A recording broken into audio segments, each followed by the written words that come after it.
Jesus amado, nós te agradecemos, Senhor, por mais uma vez estarmos reunidos em Teu nome. Pedimos que nesse momento nós possamos esquecer principalmente os atropelos que tenhamos tido no dia de hoje, sentir esses eflúvios benéficos que a espiritualidade derrama sobre nós, pois o tratamento já começa desde a hora em que nós adentramos a casa espírita. Então, que nós possamos equilibrar os nossos batimentos cardíacos, nossa pressão arterial, para que o tratamento possa ser feito da melhor maneira possível, Senhor. Pedimos àqueles amigos que não puderam chegar, que também possam ser assistidos. Imensamente agradecido, pedimos a permissão dos mentores amigos para darmos início a mais uma noite de trabalho hoje. Graças a Deus. Boa noite a todos. Sejam todos muito bem-vindos para mais uma reflexão em cima das lições do Evangelho. Lições muito importantes e significativas para todos nós, principalmente para esta que vos fala. Antes de dar início a gente vai falar. Nós estamos estudando o capítulo 10 do Evangelho segundo o Espiritismo, já finalizando o capítulo. Então, nós estamos na parte das instruções dos Espíritos e essa parte que a nossa irmã Adriana falou sobre um questionamento, na verdade uma afirmação, mas ao mesmo tempo um questionamento feito aos espíritos sobre essa questão: se é permitido repreender os outros. O capítulo ele tem o título de Bem-aventurados os misericordiosos. Nós já estudamos os itens que falam sobre o perdão, perdoai para que Deus vos perdoe. Eu queria facilitar aqui para que vocês pudessem acompanhar. Na verdade é só o texto do Evangelho. O que eu vou falar sobre isso não vai estar aqui. Mas eu vou ler. Bem-aventurados os misericordiosos. Foram estudados já o item perdoai para que Deus vos perdoe, reconciliar-se com os adversários, o sacrifício mais agradável a Deus, o argueiro e a trave no olho, não julgueis para não seres julgados, e aquele que estiver sem pecado atire a primeira pedra. Então todos esses itens nós já estudamos. E agora nós estamos finalizando as instruções dos Espíritos, onde os Espíritos vêm nos dar umas explicações sobre esses itens anteriores estudados. Então foi falado e os Espíritos nos trouxeram a instrução sobre perdão das ofensas, sobre a indulgência, e o hoje, que nós vamos falar, que na verdade eu não sei se é uma diferença de tradução, de editora, mas no Evangelho, onde eu fiz o estudo, está como uma pergunta. Ele está dizendo, ele está perguntando, é permitido repreender os outros, notar suas imperfeições e divulgar o mal alheio? Então, são, na verdade, 3 perguntas feitas e que os Espíritos vão nos responder. Bom, antes de iniciarmos, falarmos mesmo sobre essas perguntas, eu queria trazer aqui, já para a gente ir refletindo durante o que nós fomos falando, eles dizem que era uma anedota do grande filósofo Sócrates, que são os 3 filtros. Alguém já ouviu falar sobre os 3 filtros? Pelo menos nas 3 últimas palestras que nós assistimos aqui, todos os palestrantes falaram sobre esses 3 filtros. O que esses 3 filtros, né, foram para Sócrates, ou são, né, para ele?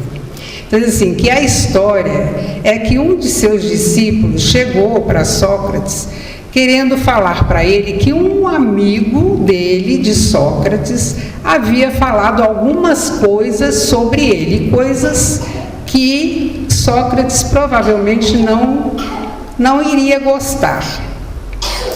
Quando Sócrates ouviu esse discípulo dizendo, né, que queria contar para ele o desrespeito com que esse amigo tinha se referido a Sócrates, ele pediu primeiro que o discípulo ficasse calmo, porque ele se apresentava muito agitado, e disse: não, primeiro se acalme, vamos pensar por um momento. Antes de ouvir o que tem a dizer, a mensagem que você tem para passar, né, eu queria que você me dissesse: você tem certeza absoluta do que o que você vai me contar é verdade? E aí o discípulo ficou quieto, né? Pensou, refletiu um pouco e disse: bom, eu não sei. Aí Sócrates disse: bom, se não é verdade, então eu talvez não precise ouvir. Mas vamos para o segundo filtro. O que você tem para me dizer é bom ou não? Aí o discípulo disse: não é bom. E aí Sócrates disse: bom, se não é verdade, você não tem certeza se é verdade, e também você está dizendo que não é bom, tem mais uma pergunta que eu preciso te fazer, né? O que você vai me falar vai me servir para alguma coisa? Servirá não só para mim, mas até para você mesmo que está me falando? E novamente o discípulo hesitou, pensou e falou: não. Aí Sócrates disse: bom, não é verdade, não é bom, não vai me servir de nada, então não precisa me falar. Então isso aqui eu quis trazer isso para que a gente fosse, durante o decorrer agora do que a gente vai trazer para vocês, já fôssemos pensando, né, sobre esses 3 filtros. Se nós fazemos isso quando nós pretendemos passar adiante alguma informação. Então, na instrução dos espíritos, lá no item 19, está lá a pergunta feita, e as 3 respostas foram dadas pelo espírito de São Luís, em Paris, no ano de 1860.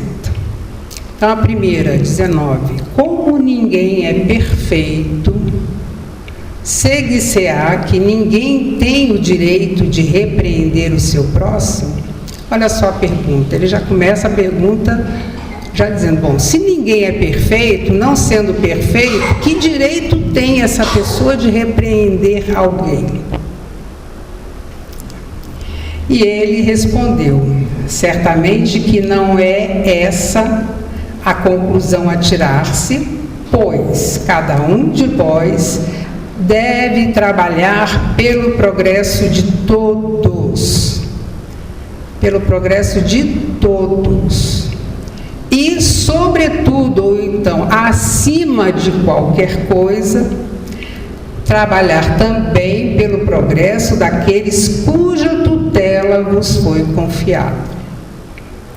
Então, nessa primeira parte aqui, o que a gente pode já começar a deduzir? Bom, trabalhar pelo progresso de todos. Quem são todos?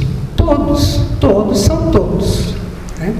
Na pergunta 767 do Livro dos Espíritos, onde a gente trata, Kardec trata da lei da sociedade, a pergunta não tem muito a ver, mas a resposta é interessante que tem.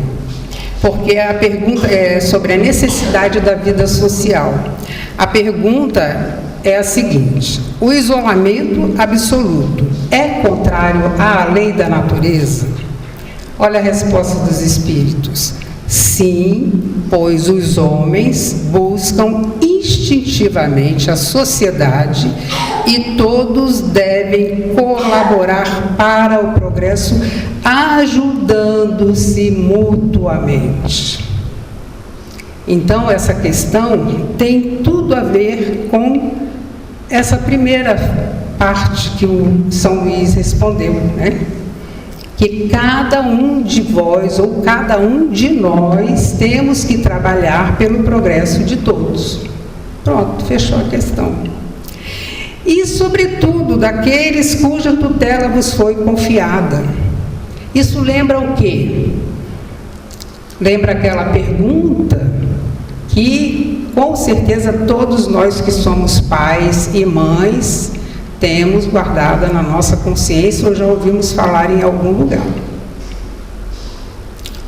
O que fizestes dos filhos ou daqueles que eu confiei à tua guarda? Então, quando ele diz, sobretudo daqueles cuja tutela, o que é tutela? Tutela é quando eu tenho que ficar responsável por, no termo jurídico nosso, a tutela e também, igual, acredito, dentro da recomendação divina de Jesus também, a tutela é quando nós temos responsabilidade por aqueles que ainda não respondem por si. Crianças, né? Aqueles jovens ainda, que ainda são menores, que ainda não têm condições de decidir pela sua vida, de tomarem as decisões, de caminharem sozinhos. Então, nós como pais, principalmente como pais e mães, nós temos responsabilidade com nossos filhos, nós temos responsabilidade com nossos sobrinhos, com nossos netos, com aqueles que são colocados, podem não ter ligação biológica nenhuma conosco, mas que de alguma forma chegam até nós para que nós possamos nos responsabilizar por eles. Então, é muito importante nós refletirmos sobre isso. E aí, se essa tutela nos foi confiada, nós temos uma responsabilidade em saber como conduzir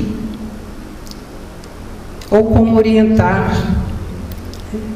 E aí ele continua: mas por isso mesmo deveis fazê-lo com moderação para um fim útil e não pelo prazer de denegrir, como se faz na maioria das vezes.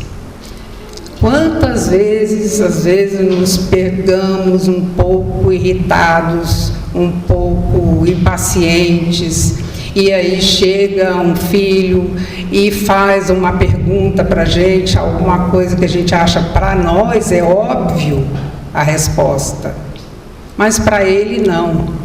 E a gente às vezes já responde de uma forma agressiva, chamando com nomes até pejorativos.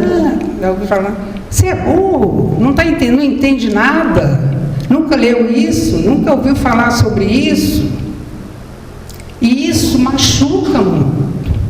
Quando uma criança de 5, 6 anos de idade, são situações que nós temos que ter muito cuidado de não agir dessa forma, para não criar. Às vezes a gente pensa assim: mas eu falei, não foi do coração, não foi sem pensar.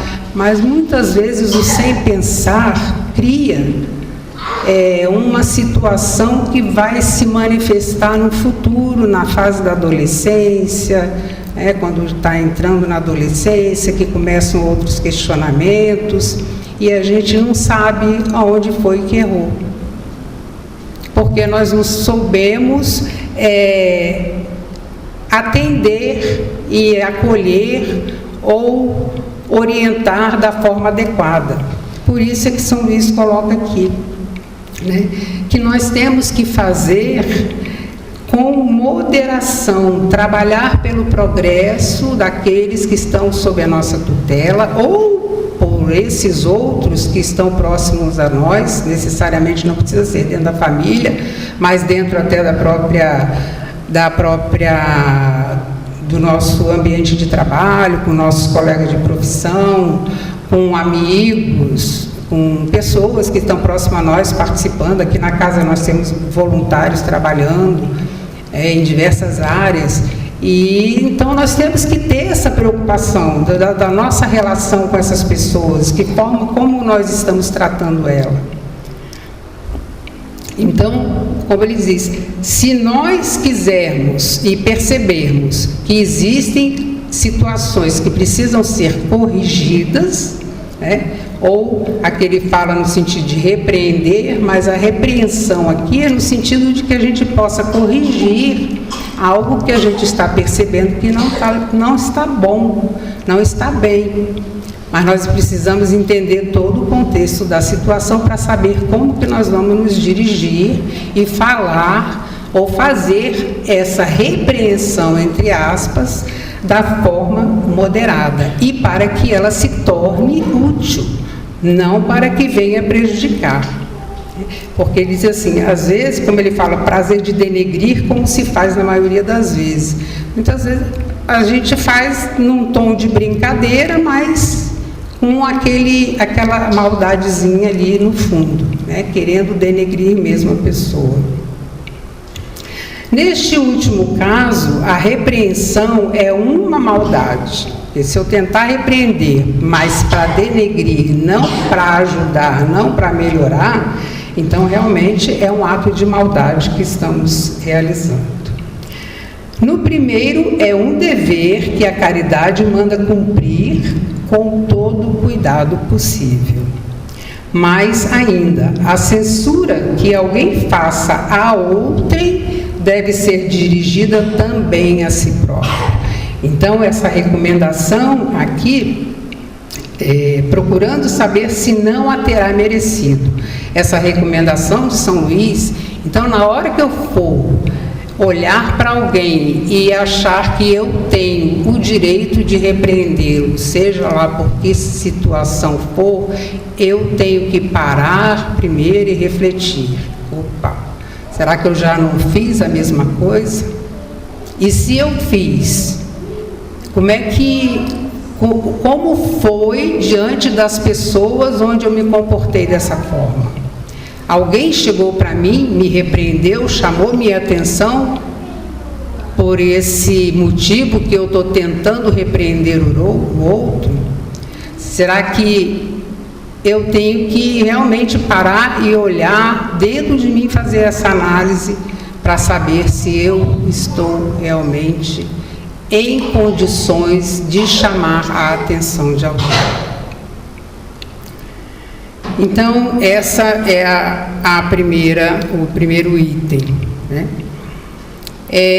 no item ainda, na pergunta 768, ainda do Livro dos Espíritos, ainda falando sobre essa necessidade do homem, estar na sociedade por conta do progresso, a pergunta foi: ao buscar a sociedade, o homem obedece simplesmente a um sentimento pessoal ou há nesse sentimento um objetivo providencial mais genérico?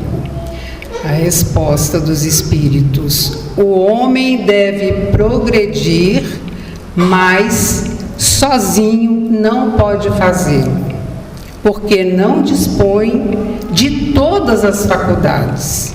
Precisa do contato com outros homens. No isolamento, ele se embrutece e definha. Nenhum homem dispõe inteiramente de suas faculdades. Por meio da união social, eles se completam mutuamente para assegurar o seu bem-estar e progredir.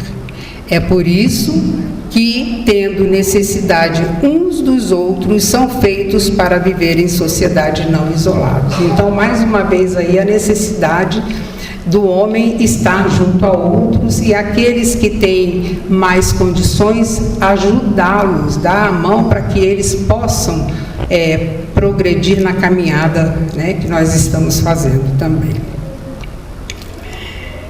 Então, a próxima pergunta.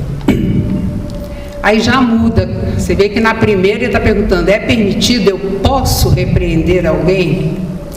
Agora está vindo para mim, para nós, será repreensível observar as imperfeições dos outros, quando daí não resulta em nenhum proveito para eles, mesmo que não as divulguemos? Então, aqui nós temos que perceber que São Luís vai nos responder, nos alertando, se nós realmente podemos, estamos correndo o risco de nós sermos repreendidos por observar as imperfeições dos outros. Aí tudo depende da intenção. Qual é a sua intenção em observar as imperfeições dos outros? Por quê? Qual é o interesse que se tem nisso? É aqueles 3 filtros do Sócrates lá, né? O que isso vai adiantar? O que isso vai resolver? Certamente não é proibido que se veja o mal, quando ele existe. Seria mesmo inconveniente ver em toda parte somente o bem, pois essa ilusão prejudicaria o progresso. Nós vivemos num mundo de expiações e provas. Sabemos que o mal aqui ainda existe de uma forma bem intensa. Então, fecharmos os olhos acreditando que não existe o mal é como sermos ingênuos, nos colocarmos numa condição realmente de muita até fragilidade, porque nós temos que aprender a discernir o que é bom do que é mal. Então, nós não podemos, como diz, essa ilusão de achar que só tem o bem vai prejudicar o progresso da humanidade. Vai prejudicar, inclusive, o progresso daquele que, de uma certa forma, pode não estar se comportando de acordo com as regras da sociedade, as regras da família, as regras da instituição que ele pertença. Então, é importante que a gente saiba, mas tem que sabermos distinguir por que nós queremos, né, apontar aquela imperfeição ou aquele erro. O erro consiste em fazer que essa observação redunde em prejuízo do próximo. Então, ele diz, é errado. Se eu só vou me utilizar em divulgar, em observar a imperfeição de outra pessoa, mas para que ele se prejudique, e se o prejuízo for só dele, então, para mim, não interessa. Se o prejuízo só cabe a ele, quem vai responder pelo que ele está fazendo será ele. Não é assim? Agora, a coisa pode mudar de figura.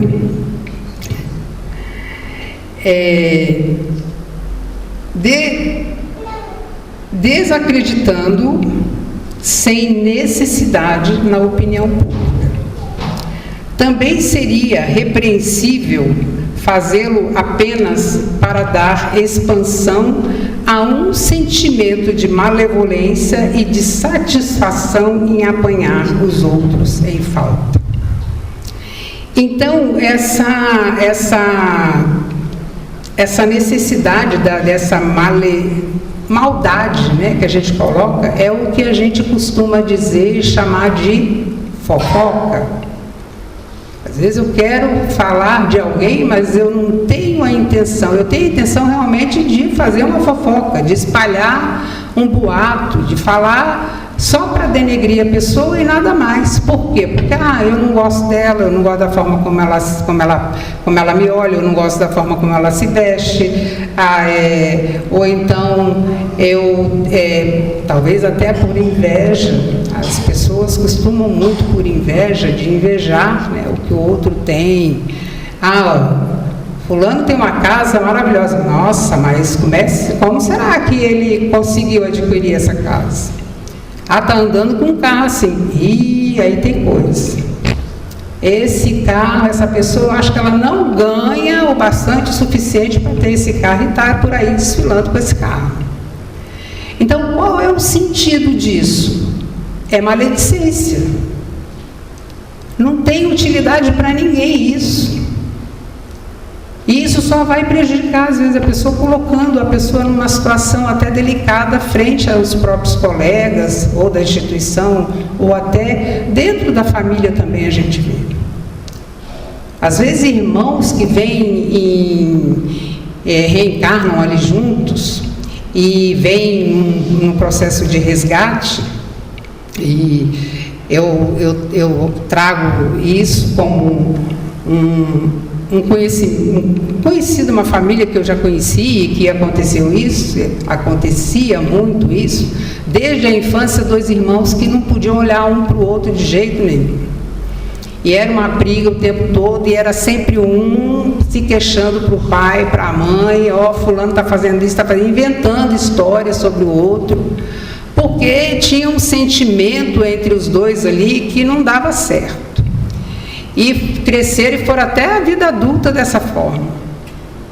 E muitas vezes um ficava prejudicado em relação àquele outro que chamava atenção pelas coisas erradas, ou não, ele inventava do que o outro fazia, e o outro ia lá e apanhava do pai. Porque o pai dava mais crédito para quem estava falando do que se fosse ver se era verdade o que estava acontecendo. Mas aí a gente sabe que tem outras situações envolvidas também na questão dos pais ou do pai, né, dessa pessoa. Mas são situações que podem acontecer, podem e acontecem. Dá-se inteiramente o contrário quando, lançando um véu sobre o mal para ocultá-lo de público, limitamo-nos a observá-lo para proveito pessoal. Então, mais uma vez, a recomendação de São Luís, para que nós possamos, enxergando alguma coisa que para nós achamos que é uma imperfeição daquele outro, mas que a gente, ou se realmente ele está cometendo algum erro, que aquilo sirva de exemplo para que a gente não repita também o mesmo erro, não faça a mesma coisa. Se existe em algum lugar alguém, numa empresa, e tem alguém que trabalha, amigos que trabalham junto, colegas de trabalho ali junto, e sabe que o outro está fazendo alguma coisa errada, e ele fica, será que eu posso falar? Não posso, né? Ou devo chegar e comentar com alguém, avisar alguém que essa pessoa está fazendo alguma coisa errada aqui dentro da empresa, que não está certo?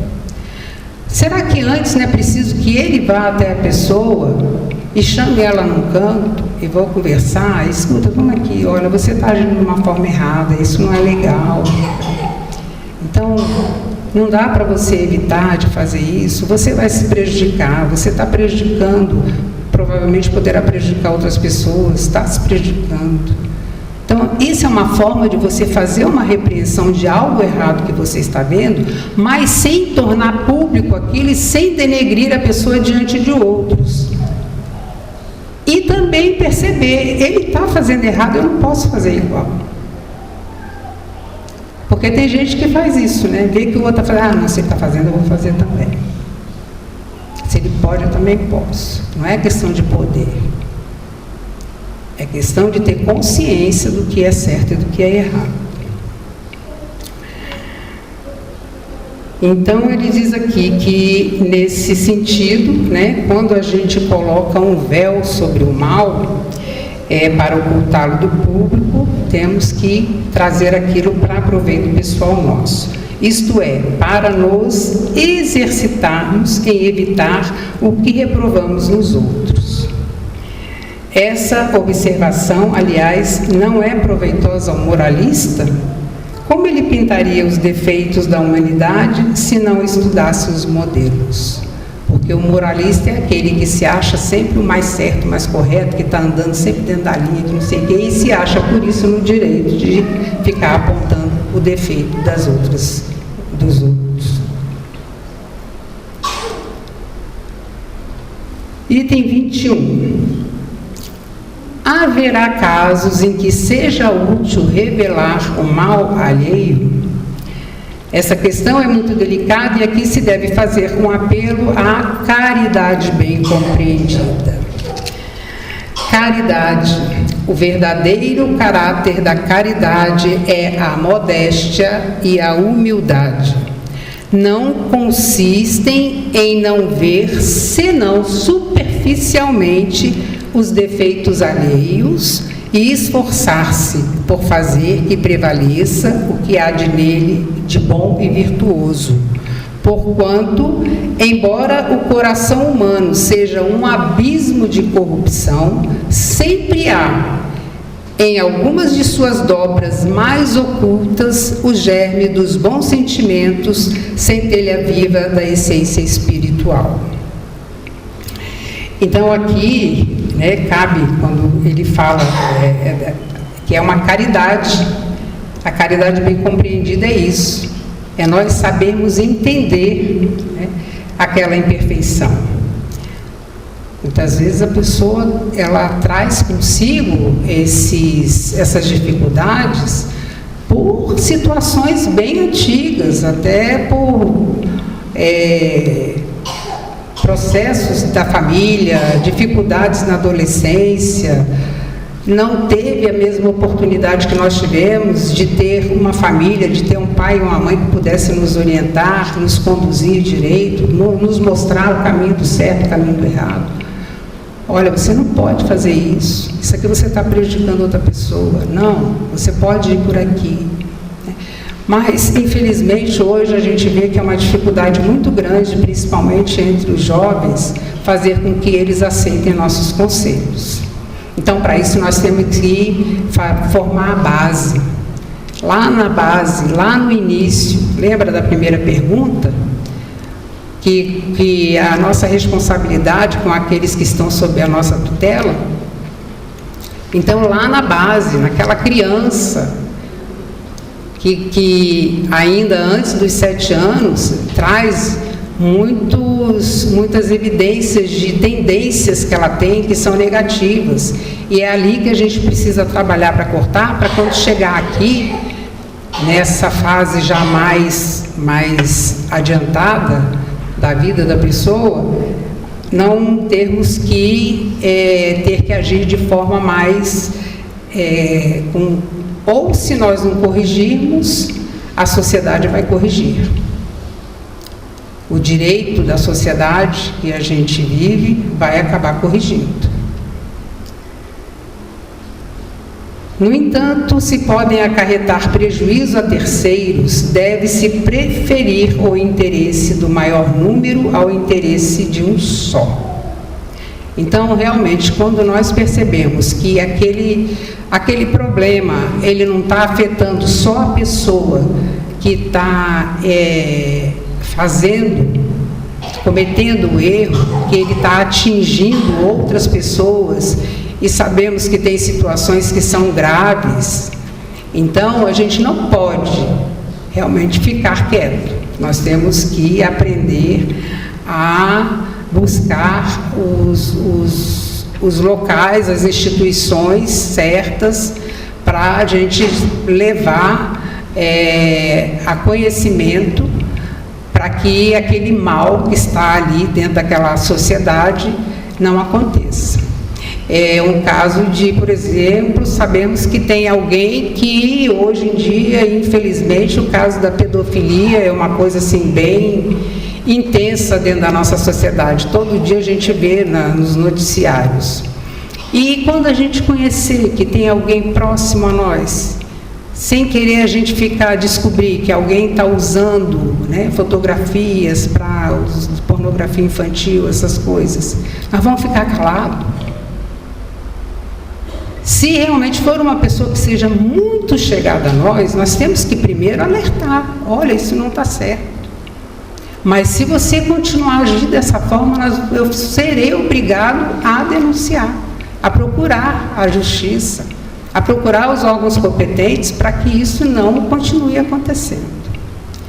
Então, são bem outras situações que acontecem e que nós temos que aprender a discernir o que é bom, do que é mal e quantos estão sendo prejudicados para que a gente possa realmente revelar esse mal alheio. Então, ele coloca, segundo as circunstâncias, desmascarar a hipocrisia e a mentira pode constituir um dever, pois mais vale cair um homem do que muitos virem a ser suas vítimas. Em tal caso, deve-se pesar a soma das vantagens e dos inconvenientes. Então, aqui, eu finalizo essas respostas de São Luís em relação a essas 3 perguntas. Rapidamente, eu só queria, assim, quando nós nos depararmos com pessoas que têm determinadas dificuldades dentro de casa ou na casa de amigos, filhos de amigos ou até amigos, nós trouxemos aqui desse livrinho, que é um livro pequenininho, mas ele é muito bom para que se tenha em casa, principalmente para jovens, adolescentes, fazer um tratamento sobre a questão da autoestima. E lá no finalzinho do livro, ele fala, tem um capítulo que ele trata só assim, como ajudar os outros a reforçar a própria autoestima. No caso, a gente não está falando bem de autoestima, mas a gente está falando de dificuldades, e às vezes essa dificuldade a gente pode conseguir ajudar. Então, assim, se você perceber pessoas que estão com algumas dificuldades, como que eu posso ajudar? Saber qualificar. Qualificar supõe a arte do elogio, que no momento certo e na medida exata realiza milagres. Todos gostam de ser reconhecidos e, se isso faz bem ao ego, ajuda também a despertar a consciência dos próprios valores, muitas vezes abafados por uma educação repressiva e castradora. Fale de virtudes e perdoe os defeitos. Aliás, quem não os tem? São as virtudes que precisam brilhar, iluminando a própria estrada e a dos outros. Seu brilho ofuscará as sombras que os defeitos projetam. Fale do amor, tantas vezes manifesto por palavras e ações. Só ele é capaz de atenuar o poder destruidor dos momentos de raiva que irrompem, vez por outra, de um coração ferido ou ingrato. Fale do quanto você confia na capacidade de realização, de sucesso e crescimento do outro, em vez de ficar lembrando constantemente os fracassos que já aconteceram. E aí ele vem trazendo mais orientações, apoiar, estimular, incentivar, são sempre situações que ajudam a gente a chegar naqueles onde percebemos que não estão se comportando corretamente, mas que a nossa forma de interagir com eles, dentro dos preceitos, principalmente do Evangelho, que fala para nós da caridade, da indulgência, do amor, quando nós colocamos realmente o amor dentro de nós para chamar a atenção de alguém, com certeza nós vamos saber ajudar. Então, é uma palavra de fé para esses que estão se comportando dessa forma, que talvez falem que nem acreditem em Deus. Uma palavra de ânimo para aqueles que são pessimistas e dizem, não, eu vou agir dessa forma mesmo, porque não tem jeito de eu melhorar se não for, se não for fazendo isso, tirando de quem pegando objetos que não são meus, mas que eu quero. Uma palavra de coragem para aqueles que se sentem derrotados, uma palavra de amor para os incompreendidos, uma palavra de alegria para os tristes. Às vezes você usará o verbo compreender, pois é tudo o que o outro precisa em dado momento. Às vezes o verbo será acordar, quando sua palavra irá sacudir o torpor no qual alguém está sepultado. Às vezes o verbo será questionar, porque seu amor não se conforma com a insensatez na qual seu amigo se esconde. Às vezes ainda o verbo será direcionar, porque alguém se desviou totalmente do caminho e necessita com urgência de uma mão firme e amorosa que o reconduza. São coisas do amor. Seu coração saberá orientá-lo. Siga as suas instruções. Então, meus irmãos, que nós possamos seguir as instruções que o nosso coração dita para nós, para saber conduzir esses irmãos em que às vezes nós enxergamos os defeitos, mas principalmente que aprendemos a olhar para os nossos defeitos antes, também com amor, sem nos julgarmos, sem nos culparmos, mas só assim nós estaremos em condições de auxiliar esses que se colocam nessas condições. Muito obrigada pela paciência, que Deus abençoe a todos.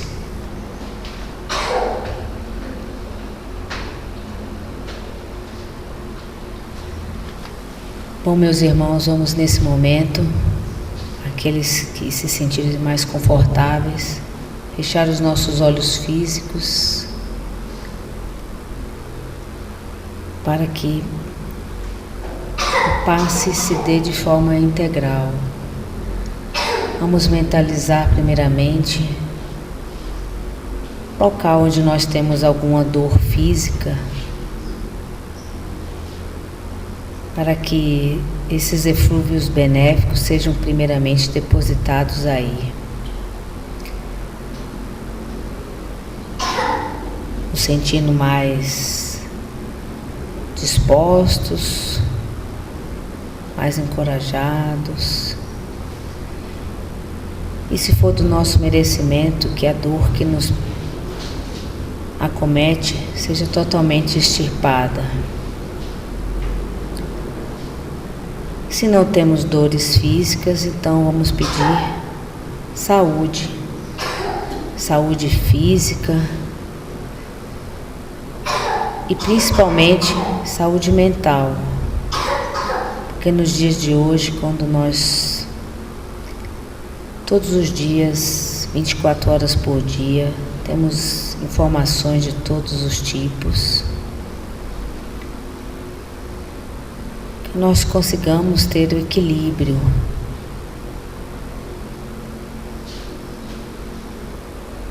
Equilíbrio, como disse nossa irmã Cristina, porque às vezes nós não só temos a tendência de julgar os outros, mas também de, quando percebemos que somos julgados, ficamos irritadiços, com vontade de revidar. Mas, então por isso, vamos pedir esse equilíbrio, para que nos momentos em que somos acometidos dessas raivas, dessas quietudes, que elas possam ser extirpadas.